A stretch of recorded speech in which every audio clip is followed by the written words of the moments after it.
Okay student, RBSC Rajasthan माध्यमिक शिक्षा board class 10 आपकी एक्सरसाइज को दो चरों वाले रैखिक समीकरण ग्राफिकल मेथड एंड असमीकरण वाला टॉपिक आपका कंप्लीट हो चुका है। अब मैं नेक्स्ट एक्सरसाइज आपको कोऑर्डिनेट ज्योमेट्री निर्देशांक ज्योमेट्री के बारे में आपको बता रहा हूं। निर्देशांक ज्योमेट्री देखिए बेटा, इसकी पीडीएफ मैंने आपको आज ही भेजी है और इसके कुछ फॉर्मूले मैंने आपको भेज दिए गए हैं। उनको आपको फेयर कॉपी में नोट करना है। बाकी का जो आपने नोट किया है उन सबको मैं समझा रहा हूं, ध्यान से देखिए आप। देखिए बेटा, समतल में दो अक्ष होती हैं।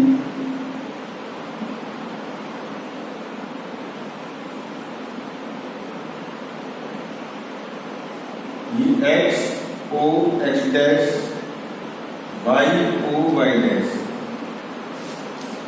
एक्स अक्ष और वाई अक्ष एक दूसरे को जिस बिंदु पर प्रतिच्छेद करते हैं उसे मूल बिंदु कहते हैं। मूल बिंदु के निर्देशांक 0,0 होते हैं। इन्हें छोटे कोष्ठक में लिखते हैं क्योंकि ये कृमित युग में होते हैं और जो कृमित युग में होते हैं वो सदैव छोटे कोष्ठक में लिखते हैं। अब प्रश्न होता है कृमित युग क्या होते हैं? वे युग जिनके घटकों को हम परिवर्तित नहीं कर सकते हैं। आपकी समझ में आ गया। अब दूसरी बात ध्यान से देखें।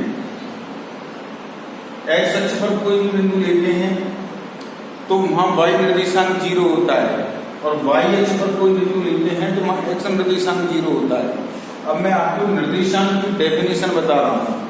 इस समतल में कहीं भी कोई बिंदु ले लें हम, ये समतल एक्स अक्ष और वाई अक्ष को 4 भागों में डिवाइड करता है, फर्स्ट, सेकंड, थर्ड, फोर्थ। इसको प्रथम चतुर्थांश, इसको द्वितीय चतुर्थांश, इसको तृतीय चतुर्थांश, इसको चतुर्थ चतुर्थांश कहते हैं। इसमें जो निर्देशांक होते हैं वो प्लस प्लस में होते हैं। ये प्लस, ये माइनस, ये प्लस और ये माइनस। इसमें माइनस प्लस होते हैं। पहले एक्स निर्देशांक लिखते हैं, पीछे वाई निर्देशांक।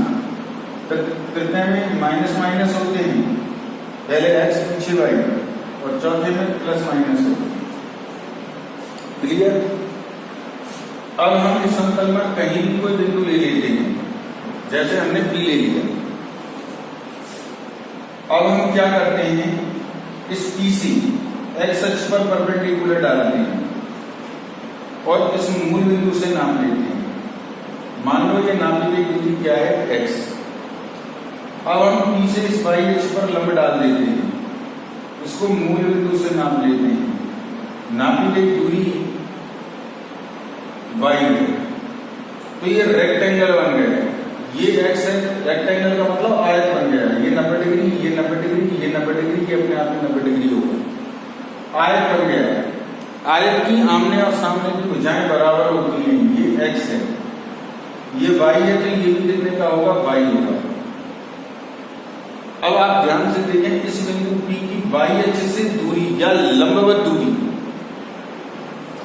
इस बिंदु P की वाई अक्ष से दूरी या लंबवत दूरी को हम एक्स निर्देशांक कहते हैं और बिंदु P की एक्स अक्ष से लंबवत दूरी को वाई निर्देशांक कहते हैं।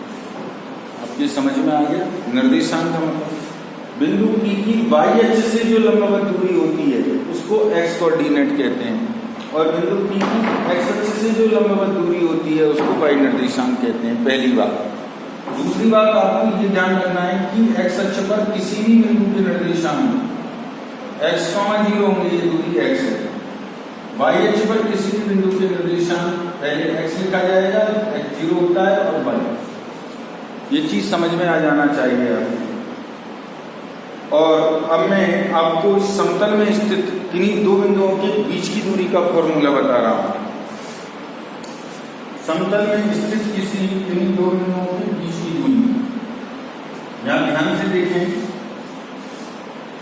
ये एक्स अक्ष है और ये वाई अक्ष है। X O X dash, Y O Y dash. First, अच्छा, हम मान लेते हैं एक बिंदु P है और दूसरा बिंदु Q है, ठीक है। हम ये भी मान लेते हैं इसके निर्देशांक x1 y1 है और इसके निर्देशांक x2 y2 है।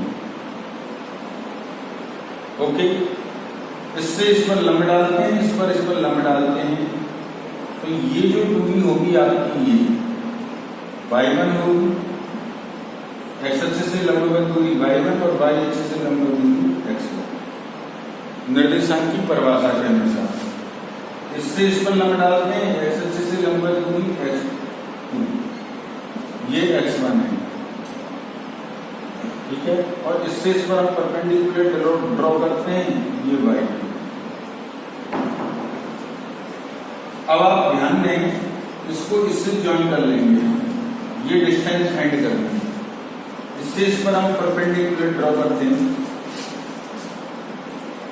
ये पूरी डिस्टेंस यहां से यहां तक y2 है और ये y1 है, ये y2 है, ये y1। तो अब आप इसको मेजर कर सकते हैं, मान लो ये L N और ये R, तो ये y2 माइनस y1 है, ये यहां से यहां तक की डिस्टेंस x2 है, ये x1 है, तो ये x2 माइनस x1 है। अब ये राइट ट्रायंगल हो गया, समकोण त्रिभुज हो गया, समकोण त्रिभुज PQR में, समकोण त्रिभुज PQR में यूजिंग पाइथागोरस थ्योरम, PQ का स्क्वायर बराबर आधार का स्क्वायर प्लस लंब का स्क्वायर, x2 माइनस x1 का square plus y2 minus y1 का स्क्वायर, और PQ equal to under root, square को हटाएंगे तो अंडर रूट ले लेंगे, प्लस y2 माइनस y1 का स्क्वायर। आप बेटा एक बात बताइए, a माइनस बी का होल स्क्वायर और b माइनस ए का होल स्क्वायर इक्वल होते हैं ना? ऐसे ही हम इसको ऐसे लिख सकते हैं, x या x1 माइनस x2 का whole square plus y1 minus y2 का होल स्क्वायर, या हम इसको ऐसा लिख सकते हैं, भुज के अंतर का वर्ग, भुज के अंतर का वर्ग प्लस कोटि के अंतर का वर्ग।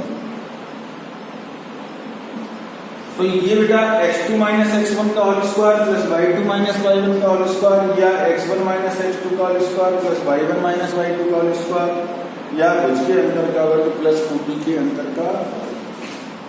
तो ये दो बिंदु हैं आपके पास P, x1 y1, और दूसरा बिंदु है Q, x2 y2। इन दोनों बिंदुओं के बीच की दूरी का सूत्र आप याद रख लेना, x1 माइनस x2 का whole square plus y1 minus y2 का होल स्क्वायर, या ये लिख सकते हैं या ये लिख सकते हैं, मैं इसको ज्यादा प्रयोग करूंगा। अब मैं आपको बेटा ये बता रहा हूं, ध्यान से देखें, ये x अक्ष है और ये y अक्ष है, ये ओरिजिन पॉइंट है, मूल बिंदु, ठीक है।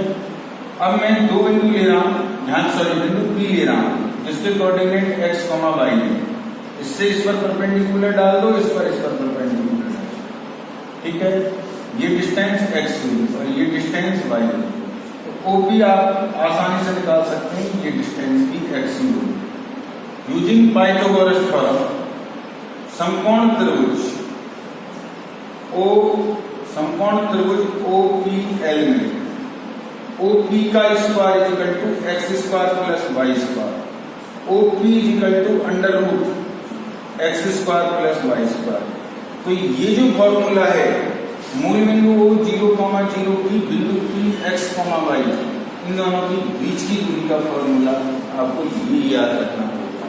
तो दो बिंदुओं के बीच की दूरी का सूत्र, और ये ध्यान रखें। और तीसरी बात और देखें, तीसरी बात में तीन बिंदु संरेखीय होंगे, कोलिनियस होंगे। इसका मतलब एक बिंदु A है, इसके निर्देशांक x1 y1 है, दूसरा बिंदु x2 y2 है, तीसरा x3 y3। ये तीनों संरेखीय कब कहलाई जाएंगे? जब ये सीधी रेखा में होंगे। सीधी रेखा में कब होंगे? कौन सी शर्त के अनुसार होंगे? किन्हीं दो दूरियों का योग तीसरी दूरी के बराबर होगा। जैसे AB प्लस BC बराबर हो AC, या AC प्लस BC बराबर हो, या AB प्लस AC बराबर हो BC, इन तीनों में से कोई सी भी स्थिति आ जाए A, तब ये हम कहेंगे ये दिए गए तीन बिंदु संरेखीय हैं, अर्थात एक सीधी रेखा में हैं। अथवा आपको बेटा याद रखना होगा दूसरा तरीका, जब ये तीनों बिंदु सीधी रेखा में होंगे तो इस त्रिभुज का क्षेत्रफल 0 होगा। तो अथवा हम इस सूत्र से भी कर सकते हैं, त्रिभुज ABC का क्षेत्रफल 0 होगा। और यहां याद रख लेना, त्रिभुज ABC का जो क्षेत्रफल होता है x1y2 minus y3 plus x2y3 minus y1 plus x3y1 minus y2, ये त्रिभुज का क्षेत्रफल है, ये 0 होना चाहिए। x1 y1 a के निर्देशांक, x2 y2 b के निर्देशांक, x3 y3 c के निर्देशांक कहलाए जाते हैं। जब तीन बिंदु संरेखियां हैं तो आपके पास दो स्थितियां हैं, या तो किन्हीं दो दूरियों का योग तीसरी दूरी के बराबर हो, या तो इस मेथड से कर सकते हैं, अन्यथा आप त्रिभुज का क्षेत्रफल 0 और ये फॉर्मूला यूज करके आप कर सकते हैं। अब नेक्स्ट बात ध्यान रखें, आपसे कहेगा कि सिद्ध करके बताइए ये वर्ग के शीर्ष हैं। जो वर्ग होता है उसकी फोर साइड आर इक्वल होती है, ABCD, और डायगोनल्स विकर्ण बराबर होते हैं। वर्ग की चारों भुजाएं बराबर होती हैं और विकर्ण बराबर होते हैं। डिस्टेंस फॉर्मूले से हम AB निकाल लेंगे, दूरी के सूत्र से BC निकाल लेंगे, दूरी के सूत्र से CD निकाल लेंगे, दूरी के सूत्र से AD निकाल लेंगे और विकर्ण निकाल लेंगे। AD, AC और विकर्ण, यदि विकर्ण बराबर हैं और चारों भुजाएं बराबर हैं तो हम कह देंगे ये वर्ग के शीर्ष हैं। दूसरी बात, यदि चारों भुजाएं बराबर हैं और ये विकर्ण AC BD के बराबर नहीं है तो आप कह देना ये समचतुर्भुज के शीर्ष हैं। तीसरी बात, यदि आमने और सामने की भुजाएं बराबर हैं, BC बराबर AD, और विकर्ण बराबर हैं, तो आप कह देना आयत है। ठीक है, यदि आमने और सामने की भुजाएं बराबर हैं परंतु विकर्ण बराबर नहीं है तो आप कह देना यह एक समांतर चतुर्भुज है। तो बेटा मैंने आपको एक्सरसाइज जो भी 9.1 से रिलेटिव महत्वपूर्ण बातें थी वो मैंने आपको सब समझा दी गई हैं, और इनको आप फेयर में नोट कर लें क्योंकि मैंने आपको इनकी PDF भेजी है। अब प्रश्नावली नेक्स्ट आपको चालू की जाएगी। Thank you. ओके।